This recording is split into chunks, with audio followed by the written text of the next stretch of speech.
Salut à tous et à toutes, merci d'être sur la 3. Le décryptage complet de la prestation des éléphants de Côte d'Ivoire pour cette fenêtre FIFA se poursuit et ça sera avec vous car on ouvrira le téléphone sur notre question LGT pour vous permettre de réagir. En tout cas, pendant le temps des matchs de football, LGT s'installe et pour plus de détails, voici le sommaire. La grande team vous présente ce soir LGT News. Ouattara Saliou, membre de la Fédération ivoirienne de handball, est l'invité du Focus. Les éléphants ont-ils répondu à vos attentes face à la Guinée? Ça fait l'actu. Bonne soirée en compagnie de JB et ses invités. Et voilà, au programme pour cette fenêtre FIFA de septembre, 2 matchs amicaux et bien. Les matchs ont été disputés, 2 victoires en autant de sorties ce soir. On en parle. Les éléphants ont-ils répondu à vos attentes face à la Guinée? Eh bien, c'est notre question LGT pour cette émission. Plus 225 27 21 59 93 99. C'est le numéro de téléphone. N'oubliez pas, la page Facebook de la 3 est également disponible pour vos réactions. On va ouvrir toute l'actualité sportive et bien sûr, c'est dans LGT News.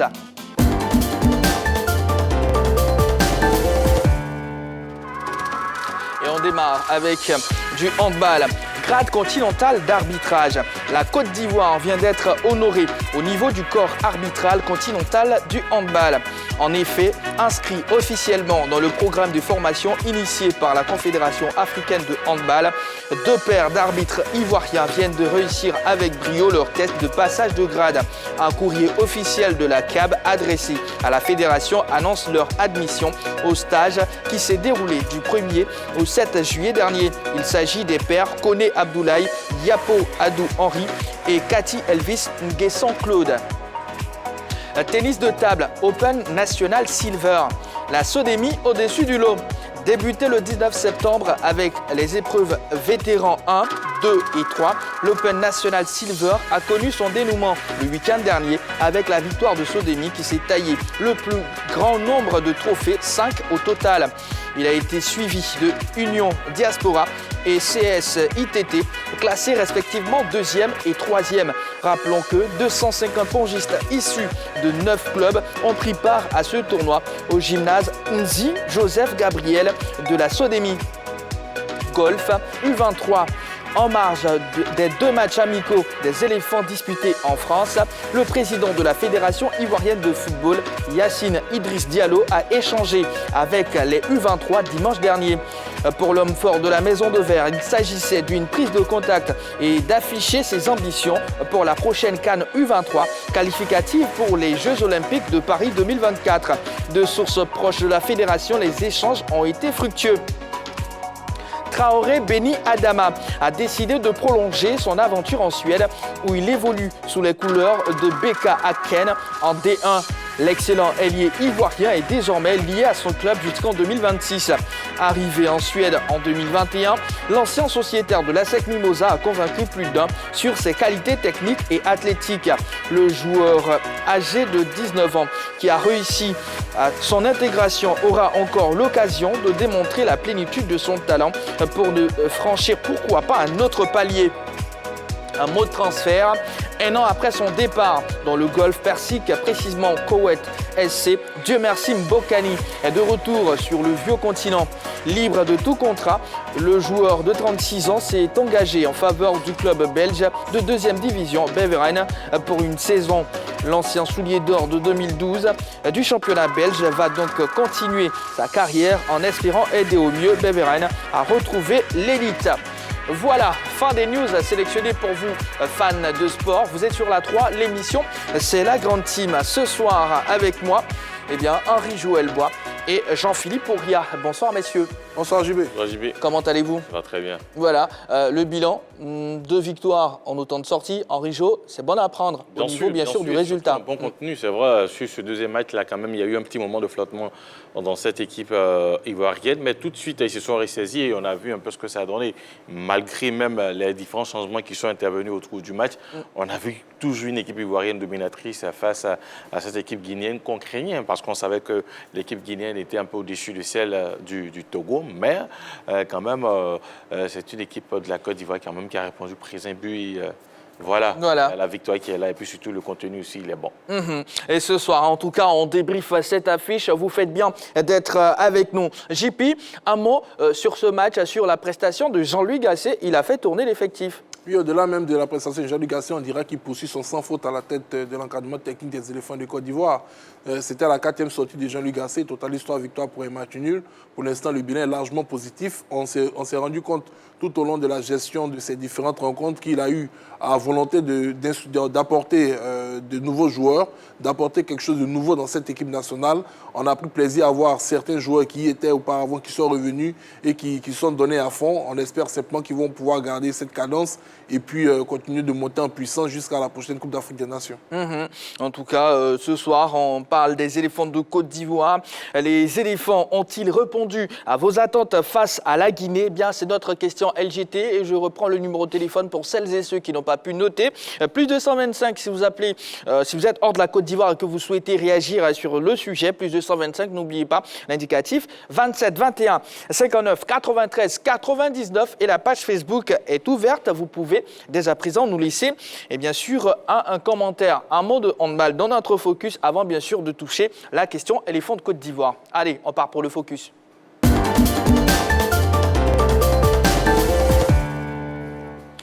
Pour notre focus de ce soir, nous allons recevoir M. Ouattara Saliou, trésorier général de la Fédération ivoirienne de handball, mandaté par le président pour nous entretenir sur la préparation de nos 2 représentants au championnat d'Afrique des clubs champions en Tunisie. Rappelons que nos équipes, le Red Star chez les hommes et Habitat Handball Club s'envolent cette nuit même pour la Tunisie. Monsieur Saliou Ouattara, bienvenue, bonsoir. Bonsoir. Comment allez-vous? Je vais bien. Bon, on ne vous sent pas, vous n'êtes pas optimiste ou quoi? Ça va. Je viens de l'aéroport, donc je suis allé accompagner la délégation. Les 2 délégations, donc je viens d'arriver. Ça s'est bien passé? Très bien. D'accord. Jean-Philippe Ouria et Henri-Joël Bois sont avec moi pour ce focus. Quelle mine ces 2 formations affichaient? Oui, une mine d'un travail, d'un entraînement bien fait. Et une mine où ils vont aller expérimenter, pour ne pas dire ils vont aller conquérir l'Afrique à travers cette compétition qui doit avoir lieu très bientôt, c'est-à-dire du 30 au 9. Donc nos 2 représentants se portent bien. Oui, se portent bien. Vous confirmez? Je confirme. D'accord. Jean-Philippe? Monsieur, concernant ces 2 équipes ivoiriennes, est-ce qu'elles ont bénéficié quand même d'un renforcement de leur capacité avant de partir conquérir le continent africain? Est-ce qu'elles ont bénéficié d'apports extérieurs ou bien elles sont préparées dans leurs conditions normales avec leur staff technique? Bon, au niveau des dames, elles se sont un peu confrontées avec les autres équipes. Et comme la CAB le stipule, tu peux prendre jusqu'à 4 au niveau du pays pour pouvoir te renforcer. Effectivement, les dames l'ont fait. Et au niveau des hommes, ils sont partis avec leurs propres moyens. Mais au niveau de l'encadrement, moi je parle surtout de l'accompagnement des filles, au niveau de la préparation physique, au niveau de la préparation tactique. Est-ce qu'il y a des entraîneurs fédéraux? Est-ce que la fédération au niveau des sélections nationales a dépêché au moins des experts pour apporter un plus aux préparateurs? Oui, au niveau de la préparation, je voudrais vous dire qu'au niveau des dames que je connais plus, elles sont entraînées avec l'équipe nationale qui s'entraîne actuellement. Elles ont eu au moins des matchs amicaux, au moins entre 3 et 5 matchs amicaux. Ça fait au moins 3 préparations avec ces filles-là. Vous avez senti qu'elles ont progressé durant ça? Oui, on a senti qu'elles en voulaient. Donc on peut être optimiste? Oui, optimiste. Je le disais la dernière fois que nous avons frappé 2 fois à la 4e place. Et je crois que maintenant, nous devons entrer dans le quota des 3 premiers. Alors, les conditions sont réunies pour faciliter le déplacement de ces 2 formations en Tunisie. Oui. Vous confirmez ça aussi? Nous confirmons, puisque vous voyez qu'elles vont ce soir. Ce qui veut dire que le plan de la Fédération et le ministère des Sports ont mis tous les moyens pour que ces filles et ces jeunes garçons aillent nous représenter dignement. D'accord. Henri-Jo? Alors, au niveau de la Fédération, à quoi on s'attend en ce qui concerne ces deux représentants pour cette compétition? Ouais, on s'attend au moins à une médaille. On s'attend au moins à avoir au moins une médaille parmi ces 2 représentants. C'est vrai, le reste est d'une poule corsée où il y a 3 équipes maghrébines, plus l'équipe du FAP et le reste. Donc ça fait 5 équipes. Et là, il faut sortir d'abord les 4 premiers pour aller en quart de finale. Et ça, nous avons confiance au Resta. Nous sommes encore au moins dans cette poule. Bon, maintenant, à parler des quarts de finale, chaque jour que Dieu fait, voilà. Mais au niveau des dames, elles vont jouer avec, je crois, le premier match, c'est contre Petro? Non, le premier match, c'est contre l'Algérie. L'Algérie, oui. L'Algérie, après, ce sera contre le Flower du Bénin. Après, ce sera contre la Guinée. Et après FAP, et le dernier match, ce sera contre Petro. D'accord. Et nous, vraiment, ce classement, nous y est. C'est mieux de rencontrer le Petro à la fin. En dernière position.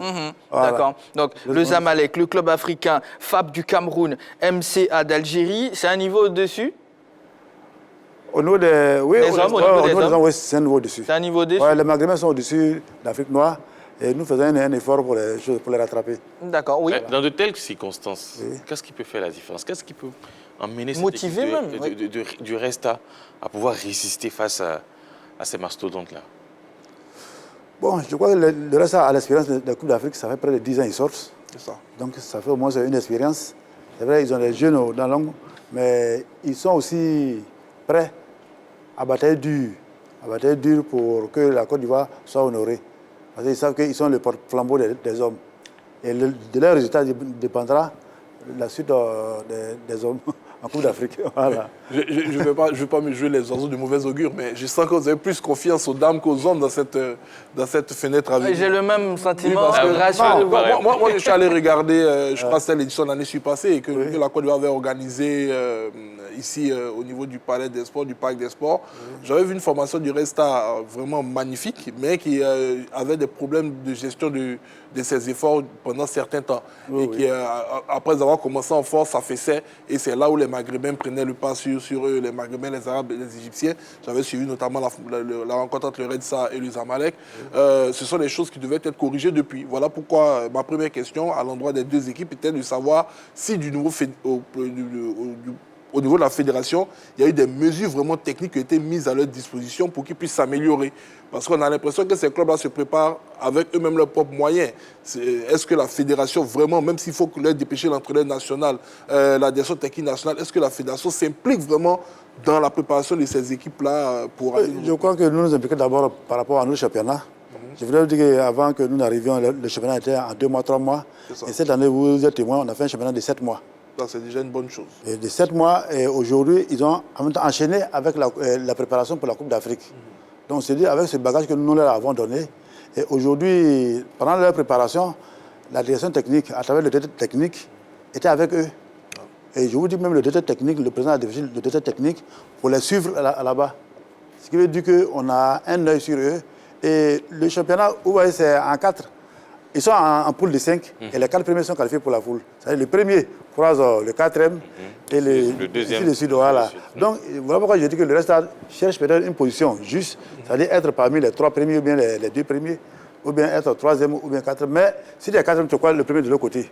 Donc mieux vaut être en 2e et 3e. Et je sais que par rapport aux Maghrébins, il y a des pays quand même que nous pouvons titiller. D'accord. Voilà. Est-ce qu'on a de réelles chances, au-delà de tout ce qu'on est en train de dire? Oui. Est-ce qu'on a de réelles chances, M. Ouattara? Si la Fédération ivoirienne de handball a engagé ses équipes, c'est que nous avons la chance d'aller loin. Voilà. D'accord. Et au niveau de la fédération, comment ça se passe là-bas? Ça va? Oh, nous, ça va. Tout à fait. On a il nous reste encore combien de compétitions. C'est vrai, le championnat est terminé, mais nous avons encore les awards que nous devons organiser.